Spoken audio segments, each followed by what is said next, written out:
Hi friends, welcome back to my channel. చావు బతుకుల మధ్య సుమిత్రకు ఎదురయ్యి దీపని కన్ను కూతురు జోష్న నా కూతురు అని నిజం చెప్పిన దాసు. అసలు సుమిత్రకి దాసు ఎదురవ్వడం ఏంటి? దాసు ఎక్కడున్నాడు? సుమిత్ర అక్కడికి ఎలా వెళ్ళింది? ఎందుకు వెళ్ళింది? మరి అలా ఎదురైనటువంటి దాసు సుమిత్రకి ఎలా నిజం చెప్పాడు?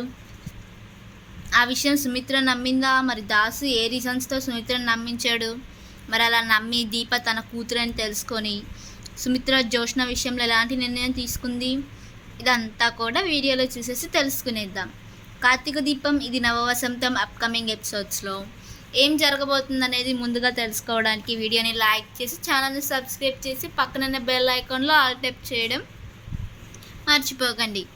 మొత్తం మీద చూసుకున్నట్లయితే కనుక దాసు కనిపించట్లేదన్న విషయాన్ని పారిజాతం అయితే దశరథకి చెప్పింది. ఆ విషయంలో కార్తీక్ని కూడా ఇన్వాల్వ్ చేసి కొద్దిగా ఇద్దరు వెతకండి అని చెప్తుంది. ఇంకా ఆ మాటలు విని దశరథ కొంచెం కంగారు పడ్డాడు.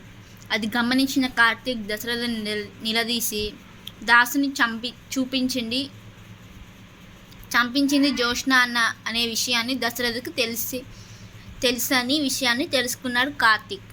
ఇంకా మావయ్యకు జోష్న ఎలాంటిదో తెలుసు అన్నమాట అని చెప్పి అనుకుంటాడు. ఇంకా దశరథ అయితే దాసుని వెతికే పని మొదలుపెట్టాడు. ఇంకా ఇంట్లోకి వెళ్ళిన తర్వాత చూస్తే అక్కడ ఊహించని విధంగా సుమిత్ర దశరథను నిలదీస్తుంది. మీరు అత్తయ్య గారు చెప్తున్న మాటలు వినటం నేను విన్నాను, నాకు పూర్తిగా క్లియర్గా వినిపించలేదు, కానీ దాసు అని చెప్పి ఏదో చెప్తున్నారు. దాసుకి ఏమైందని అడుగుతుంది సుమిత్ర. దాసు కనిపించట్లేదంట సుమిత్ర అని చెప్తాడు దశరథ. అదేంటండి కనిపించకపోవడం ఏంటి అంటే కాశీ వాళ్ళు పట్టించుకోలేదా, వదిలేశారా ఆయన్ని? అసలు మతి బాగోలేదు, పూర్తిగా గతాన్ని మర్చిపోయిన పరిస్థితిలో ఉన్న మనిషిని అలా ఎలా వదిలేశారంటే దాసు ఫోన్తో సహా అన్నీ ఇంట్లోనే పెట్టేసి నా కోసం వెతకద్దు అని చెప్పేసి వెళ్ళిపోయాడంట అని దశరథ సుమిత్రకి చెప్తాడు. అయ్యో అవునా అనగానే ఆ విషయం గురించి పిన్ని నాతో చెప్తుంది. జ్ఞానం పోలీసులతో మాట్లాడి ఎలా అయినా సరే దాసు ఎక్కడున్నానో తెలుసుకోమని అడుగుతుంది అని అనేసరికి పోనీలేండి, అత్తయ్య గారికి ఉన్నది దాసు ఒక్కడే కదా, కాబట్టి ఆవిడ కోసమైనా మనం వెతకాలి అని చెప్పేసి సుమిత్ర అంటుంది. ఇంకా అలా ఇద్దరు మాట్లాడుకుంటారు. ఆ తర్వాత దశరథ అయితే పోలీస్ స్టేషన్కి వెళ్ళి దాసు గురించి కంప్లైంట్ ఇస్తాడు. ఆ విషయాన్ని తెలుసుకున్నటువంటి జోష్న ఒక్కసారిగా షాక్ అవుతుంది. డాడ్కి ఎందుకు ఇంత ఇంట్రెస్టింగ్ దాసు విషయంలో? అసలు ఆయన కనిపించకుండా పోతే ఈయన ఎందుకు బాధపడి అని చెప్పేసి అనుకుంటూ తన మనుషులకి దాసు ఫోటో పంపించి ముందు వీడు ఎక్కడున్నాడో వెతకండి, ఎక్కడున్నాడో తెలిసిన వెంటనే నాకు ఫోన్ చేసి చెప్పండి అని అంటుంది. సరేనమ్మా అంటారు జోష్న ఆ మనుషులు. ఇంకా సుమిత్ర గుడికి వెళ్ళాలి అని చెప్పేసి బయలుదేరుతుంది. అలా బయలుదేరినటువంటి సుమిత్రకి గుడికి వెళ్ళి అక్కడ భగవంతుని దండం పెట్టుకొని ఇప్పటికైనా నా కూతురు జీవితానికి మంచి రోజులు వచ్చాయి, తప్పు చేసిన దీప తానంతటి తానే తప్పు ఒప్పుకుంది, అందరి ముందు క్షమాపణ అడిగింది. రేపు నిశ్చితార్థంలో కూడా అందరినీ క్షమాపణ అడిగి ఎలా అయినా సరే ఈ నిశ్చితార్థం జరిగేలా చూడాలి. దీప మనసులో వేరే ఆలోచన ఏమి రాకముందే ఈ నిశ్చితార్థం పెళ్ళి జరిగిపోవాలి, ఈ విషయంలో నీ అనుగ్రహం కావాలి స్వామి అని భగవంతుని వేడుకుంటుంది సుమిత్ర. దాంతో ఇంకా భగవంతుడిని వేడుకున్నటువంటి సుమిత్ర చూసినటువంటి పంతులు గారు, అమ్మ నీ విషయంలో మంచి రోజులు రాబోతున్నాయి, ఎందుకో మీరు చాలా చక్కగా మీ జీవితంలో సంతోషాన్ని ఆస్వాదించబోతున్నారని నాకు అనిపిస్తుందమ్మా అని పంతులు గారు అంటారు. మిమ్మల్ని చూస్తుంటే నాకు ఇది అనిపించట్లేదు, ఇది భగవంతుని భూకాలమో అని అనుకోండి అని అంటాడు. అలాగే పంతులు గారు అని కొబ్బరికాయ కొట్టేసి పూజ చేయించుకొని సుమిత్ర ఇంటికి బయలుదేరుతుంది. కారులో వస్తూ ఉండగా సుమిత్ర కార్ పాడైపోతుంది. డ్రైవర్ వెంటనే అమ్మ జోష్నమ్మ గారికి ఫోన్ చేస్తాను అంటే వద్దులే, ఇంకా ఎంతో దూరం కాస్తే కదా, పర్వాలేదు నేను వెళ్ళిపోతాను, నువ్వు రిపేర్ చేయించుకొని రా అనగానే దశరథ సార్కైనా ఫోన్ చేస్తాను మేడం అని అంటాడు. అవసరం లేదులే అని సుమిత్ర కారు దిగి నడుచుకుంటూ వెళ్తూ ఉంటుంది. వాళ్ళ ఇంటికి దగ్గర మార్గం ఉండేసరికి ఆ మార్గంలోనే వెళ్తూ ఉంటుంది సుమిత్ర. అలా వెళ్తూ ఉండగా సుమిత్రకి ఎవరో మూలుగుతున్నట్లుగా వినిపిస్తూ ఉంటుంది. ఎవరా అని ఆ సౌండ్ ఎటు నుంచి వస్తుందో అటువైపుగా నడుస్తుంది. తీరా అక్కడికి వెళ్ళి చూసేసరికి అక్కడ ఆకులు అన్ని పడి ఉన్న చోట ఒక వ్యక్తి కింద పడిపోయి ఉంటే వాటి మీద పడి మూలుగుతూ ఉంటాడు. జవాబు రాబు అని చెప్పి దగ్గరికి వెళ్తుంది. అలా దగ్గరికి వెళ్ళిన చూసేసరికి దాసు ఒక్కసారిగా షాక్ అయిపోతుంది సుమిత్రని చూసి. సారీ, అలా షాక్ అయినటువంటి సుమిత్ర దాసు దాసు అని చెప్పి లేపే ప్రయత్నం చేస్తుంది. కానీ దాసు స్పృహలోకి రాలేదు. ఏం జరుగుతుందో అని చెప్పి కంగారు పడుతూ ఇంకా వెంటనే సుమిత్ర అయితే పక్కన ఉన్నటువంటి బోర్ దగ్గరికి వెళ్ళి నీళ్లు తీసుకొచ్చి దాసు మొహం మీద కొడుతుంది. దాంతో దాసుకి స్పృహ వస్తుంది. ఒక్కసారిగా ఎదురుగా ఉన్న సుమిత్రను చూసి అమ్మ వదినమ్మ నువ్వా అని చెప్పి అంటూ ఉంటే, నువ్వేంటి దాసు ఎక్కడో ఉన్నావు, నువ్వు కనిపించట్లేదని అత్తయ్య గారు కార్తీక్ అందరూ వెతుకుతున్నారు, అసలు ఏమైపోయావు, ఎక్కడికి వెళ్ళావు నువ్వు అని చెప్పి అడుగుతుంది. ఓ వదినమ్మ, నేను నీ కోసం బయలుదేరాను, నీకు అన్నయ్యకు నిజం చెప్పడం కోసమే వస్తున్నాను. కానీ ఈ లోపే రౌడీలు నా మీద అటాక్ చేశారు అని అంటే, రౌడీలా? నీకు ఎవరు శత్రువులు ఉంది దాసు? ఇదివరకు కూడా నీ తల మీద ఎవరో కొట్టారని చెప్పి అన్నారు అని అనగానే, ఇంకెవరమ్మా, నా కన్న కూతురు అని అంటాడు. నీ కన్న కూతురా? నీ కూతురు పుట్టినప్పుడే పురిట్లో చచ్చిపోయింది అని అన్నారు కదా అంటే, లేదమ్మా పురిట్లో చనిపోలేదు, అది ఎందుకో పురుడు పోసుకుందో అనే విధంగా నా జీవితాన్ని బాధ పెడుతూ వస్తుంది, అలా పెరిగింది, అది చనిపోలేదమ్మా అని అంటాడు. ఎక్కడుంది, తనెందుకు నేను చంపాలనుకుంటుందా అంటుంది సుమిత్ర. అది ఎక్కడో లేదమ్మా, నీ ఇంట్లోనే ఉంది అని చెప్పి అంటాడు. నా ఇంట్లోనా? ఎవరున్నారని సుమిత్ర ఆలోచిస్తూ, దీప నిన్ను చంపాలనుకున్నదా అని చెప్పి అంటుంది సుమిత్ర. దాంతో దీప ఎందుకు చంపాలనుకుంటుందమ్మా, దీప బంగారం, వట్టి మనసున్నది, అలాంటిది నన్ను ఎందుకు చంపాలనుకుంటుంది అనేసరికి, మరి ఇంకెవరి గురించి చెప్తున్నావు దాసు అంటే, నీ కన్న కూతురు అంటున్నావు కదా అని అంటుంది సుమిత్ర. దాంతో ఇంకా దాసు, అవునమ్మా నా కన్న కూతురే, ఆ కన్న కూతురే నన్ను చంపాలనుకుంటుంది, ఆ కన్న కూతురు ఎవరో కాదు జోష్న అని అంటాడు. ఒక్కసారిగా అయితే సుమిత్ర షాక్ అయిపోతుంది. జోష్న నీ కన్న కూతురు ఏంటి, ఏం మాట్లాడుతున్నావు దాసు, మధ్యగాని భ్రమించిందా ఏంటి, మతిమరపు వచ్చిందా, గతాన్ని మర్చిపోయావా అని అన్నారు. కాదు, మొత్తానికి నీకు పిచ్చి పట్టినట్టు అనిపిస్తుంది నాకు అంటుంది సుమిత్ర. అవునమ్మా, అంతా విన్న తర్వాత మీకు పిచ్చి పట్టినట్టు అనిపిస్తుంది అంటాడు. దాంతో సుమిత్ర, ఏం జరిగింది నిజం చెప్పు దాసు అని అనేసరికి, ఏం జరగటం ఏంటమ్మా, మా అమ్మ చేసిన పాపం ఇప్పటికీ నన్ను శాపంలా వెంటాడుతుంది. ఈరోజు నన్ను చంపడానికి వచ్చిన వాళ్ళు ఎవరో తెలుసా, నా కూతురు పంపించిన రౌడీలు, నేను ఎక్కడ కనపడితే అక్కడ చంపేయమని చెప్పి వాళ్ళకి నా ఫోటో పంపించిందంట. నన్ను చంపడానికి వాళ్ళకి ఇచ్చిన డబ్బు ఎంతో తెలుసా, 50 లక్షల రూపాయలు అంటాడు. నీ కన్న కూతురు నిన్ను చంపడానికి 50 లక్షలు మనుషులకి ఇచ్చి పంపించడం ఏం మాట్లాడుతున్నావు దాసు అని చెప్పి అంటుంది.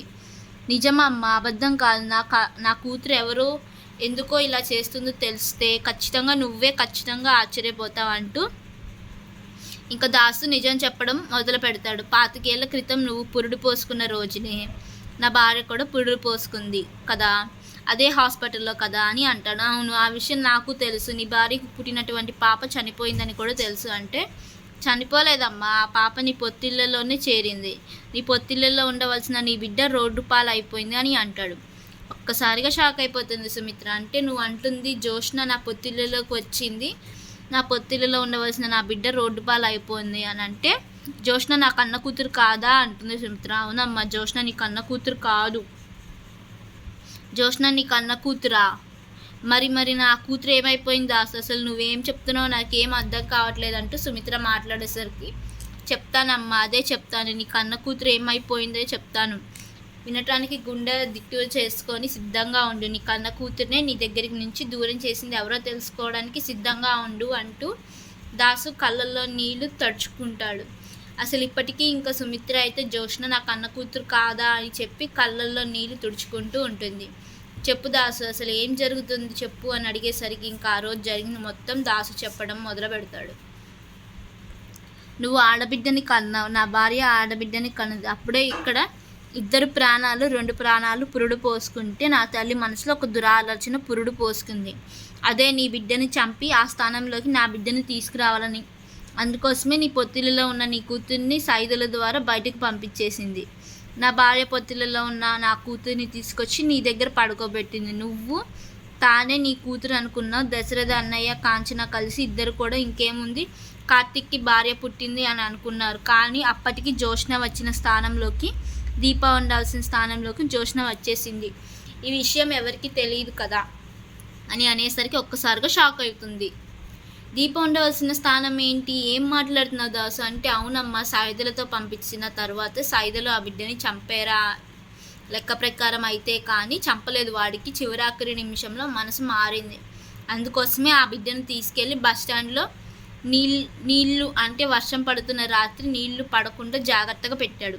అదే రోజు రాత్రి మాంకాలమ్మ గుడి ఊరి నుంచి కుబేర్ అనే వ్యక్తి ఈ ఊరికి వచ్చాడు. ఇంటికి వెళ్తున్న అతనికి బస్ స్టాండ్లో వినిపించిన ఆ ఏడుపు శబ్దం అతన్ని అటు నడిపించింది. అతను తిన్నగా అక్కడికి వెళ్ళి ఆ బిడ్డను చేతుల్లోకి తీసుకొని పొదుముకున్నాడు. ఆ బిడ్డ లేని తనకి భగవంతుని బిడ్డనిచ్చాడు అనుకున్నాడు. ఆ బిడ్డను తీసుకొని మంగళమ్మ గుడికి వెళ్ళాడు. తను ఆ బిడ్డను తీసుకొని వెళ్ళిన 2 రోజులకి తన భార్య చనిపోయింది. ఆ బిడ్డకు దీప అనే పేరు పెట్టాడు. పేరుకి కుబేరుడు అయిన పేదరికంతో అలమడుచుకున్నాడు. అయినా కూడా ఎక్కడ తగ్గకుండా తన బిడ్డకు దీపను పెంచాడు. తన కన్న కూతురు కంటే ఎక్కువగా చూసుకున్నాడు. ప్రతిదీ కూడా దీపకు మార్చాడు, సొంత ఇంటితో సహా. కానీ కుబేర్ చనిపోయే వరకు కూడా దీపకు తెలియని విషయం, చివరాఖరికి ఇప్పటికి కూడా దీపకు తెలియని విషయం, తన దశరథ సుమిత్రల కూతురని, కోట్ల ఆస్తికి వారసురాలని. ఈ రోజుకి పేదరికంతో అలమడుతుంది.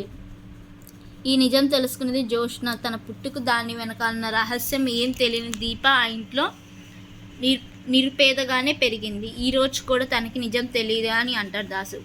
ఒక్కసారిగా సుమిత్ర అయితే కాళ్ళ కింద ఉన్న భూమి కనిపించుకునేంత పని అవుతుందంటే, దాసు చెప్పిన ప్రకారం జ్యోష్ణ నాకు అన్న కూతురు కాదు, మరి జ్యోష్ణకు నిజం తెలిసి అంటుంది.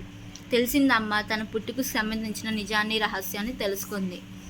దాంతోపాటు దీపే ఇంటి వారసురాలని కూడా తెలుసుకుంది. అందుకే దీప మీద పదే హత్య ప్రయత్నం చేస్తుంది. ఆ హత్య ప్రయత్నంలో భాగంగానే దీప ఎన్నోసార్లు జ్యోష్ణని కాపాడింది. తను తీసుకున్న గోతులో తానే పడి అంటే జ్యోష్ణ విషయంలో నిజమైనది. హాస్పిటల్లో జ్యోష్ణని దీపని చంపాలనుకున్నది. కానీ జ్యోష్ణ కారు వెళ్ళి చెట్టుకి గుద్దుకొని జ్యోష్ణని చావు బతుకుల వరకు వెళ్తే దీపే తన రక్తం ఇచ్చి కాపాడింది. ఇలా ఎన్నోసార్లు జరిగింది. ఇంకా ఇలా కాదని జ్యోష్ణని దీపని చెడు చేయాలనుకున్నది. అందుకోసమే పెళ్లి నాటకం మొదలుపెట్టింది అని దాసు చెప్పేసరికి ఒక్కసారిగా షాక్ అయిపోతుంది సుమిత్ర. ఇంకా అలా షాక్ అయిన సుమిత్ర జరిగిందంతా గుర్తు తెచ్చుకుంటూ ఉంటుంది. భగవంతుడు తను నా కన్నబిడ్డ కాబట్టి తిరిగి నా దగ్గరికే చేర్చాడు. ఆ రోజున తన ద్వారా నన్ను కాపాడాడు, నాకు రక్తం ఇప్పించి నాకు ప్రాణదానం చేశాడు. నా కూతురే నన్ను కాపాడింది అన్నమాట అనుకుంటూ సుమిత్ర చాలా సంతోషపడిపోతుంది, సంబరపడిపోతుంది. ఇంకా ఇప్పుడు దీప తన ఇంటి వారసుల నిజం తనకు తెలిసిందన్న విషయాన్ని బయట పెడితే ఖచ్చితంగా జ్యోష్ణాన్ని తీసుకొని స్టెప్స్ వేరేలా ఉంటాయని అర్థం చేసుకుంటుంది సుమిత్ర. అందుకోసమే చాలా జాగ్రత్త పడుతూ ఉంటుంది. అలా మొత్తం మీద నిజం తెలుసుకున్నటువంటి సుమిత్ర డైజెస్ట్ చేసుకోలేకపోతూ ఉంటుంది. నిదానంగా ఇంటికి వెళ్తుంది. దాసు చెప్పిన ఒక్కొక్క విషయాన్ని గుర్తు చేసుకుంటూ ఉంటుంది. దాసుని ఈరోజు తన మనుషులతో కొట్టి పడేసిన జ్యోష్ణ, ఆ రోజున చంపాలనుకున్న జ్యోష్ణ ఇవన్నీ చూస్తూ ఉంటే కన్ఫామ్గా దాంతో కూడా జ్యోష్ణ కావాలని చేస్తుందని అనిపిస్తుంది. దీప నా కన్న కూతురు అన్న విషయం తెలుసుకున్న దీపకు నాకు మధ్య అగాధాన్ని సృష్టించడమే అనిపిస్తుంది. గౌతమ్తో పెళ్ళి అంటే వద్దంటుంది. మరి గౌతమ్తో పెళ్ళిని అడ్డు పెట్టుకొని దీప మంచిది కాదు అని చెప్పి మా అందరికి కూడా అర్థమయ్యేలా మేమంతా అనుకునేలా చేసింది కదా అంటే, ఇదంతా ప్లాన్ ప్రకారం చేస్తుందా, దీనికి మా అత్తయ్య గారు సహకరిస్తున్నారా అన్నమాట అని ఆలోచిస్తూ ఉంటుంది సుమిత్ర. ఇంటికి వచ్చిన సుమిత్రను చూసి మమ్మీ అంటూ జ్యోష్ణ దగ్గరికి వెళ్తుంది. ఇంకా సుమిత్ర చాలా అసహ్యంగా జ్యోష్ణ వంక అలా చూసినటువంటి సుమిత్ర తన గదిలోకి వెళ్ళిపోతుంది. జ్యోష్ణ అది జీర్ణించుకోలేకపోతుంది. ఏంటి ఏమైనా మా మమ్మీ మాత్రం నన్ను వదిలిపెట్టదు కదా, అలాంటిది ఈరోజు మా మమ్మీ నా ముఖం వంక చూడకుండా అసహించుకొని వెళ్తుందంటే కన్ఫామ్గా ఏదో జరిగింది, ఏం జరుగుతుంది అని చెప్తూ తన మనుషులకు ఫోన్ చేస్తుంది జ్యోష్ణ. మేడం, మీరు చెప్పిన వ్యక్తి కనిపించాడు, తనను కొట్టి పడేసాం, చావు బతుకుల మధ్య ఉన్నాడు మ్యామ్. మేము చంపేద్దాం అనుకునే లోపే ఎవరో అటుగా నడిచి వస్తుంటే మేము వచ్చేసామని చెప్పి అంటారు వాళ్ళు. ఎలా వదిలేస్తారా వాడిని, ఎక్కడున్నాడు ఏంటి చూసి చంపేయండి అని చెప్పి అంటుంది జ్యోష్ణ. కానీ ఈలోపు దాసు అయితే కాశీ వాళ్ళ దగ్గరికి వెళ్ళిపోతాడు. అలా వెళ్ళి నేను వచ్చానని కానీ తిరిగి ఇంట్లోనే ఉన్నానని కానీ ఎవరికి చెప్పొద్దు, ఎవరికి తెలియనివద్దు అంటాడు. ఈవెన్ కార్తీక్ వాళ్ళకి కానీ ఎవరికి తెలియవద్దు, కేవలం నేను ఇంట్లో ఉన్నాను అనే విషయం మన ముగ్గురికి తప్ప ఇంకెవరికి తెలియకూడదు అంటాడు. అలా దాసు ఎందుకున్నాడో కానీ కాశీకి అర్థం కాకపోయినా ఏదో జరుగుతుంది మాత్రం కాశీ అర్థం చేసుకుంటాడు. ఇంకా సుమిత్ర ఇంటికి వెళ్ళిన దగ్గర నుంచి జ్యోత్స్న చాలా చాలా చికాగ్గా చూడటంతో పాటు అసహించుకుంటూ ఉంటుంది. జ్యోత్స్న దరిదాపుల్లోకి వచ్చినా కూడా తట్టుకోలేకపోతూ ఉంటుంది. దీపవంక చూస్తున్న కన్న కూతుర్ని ఇన్ని మాటలు అనుకున్నానా అని చెప్పి ఆలోచిస్తూ ఉంటుంది. కానీ నిజాన్ని మాత్రం బయట పెట్టదు. కారణం ఏమాత్రం నిజం బయట పెట్టినా జ్యోత్స్న తనతో పాటు తన కుటుంబాన్ని మొత్తాన్ని కూడా చంపడానికి వెనకాడదని సుమిత్ర అర్థం చేసుకుంటుంది. చూద్దాం మరి రాబోయే ఎపిసోడ్స్లో ఏం జరగబోతుందో. వీడియో నచ్చినట్లయితే లైక్ చేసి ఛానల్ని సబ్స్క్రైబ్ చేసుకోండి. పక్కనే ఉన్న బెల్ ఐకాన్ని ఆల్ ట్యాప్ చేయడం మర్చిపోకండి.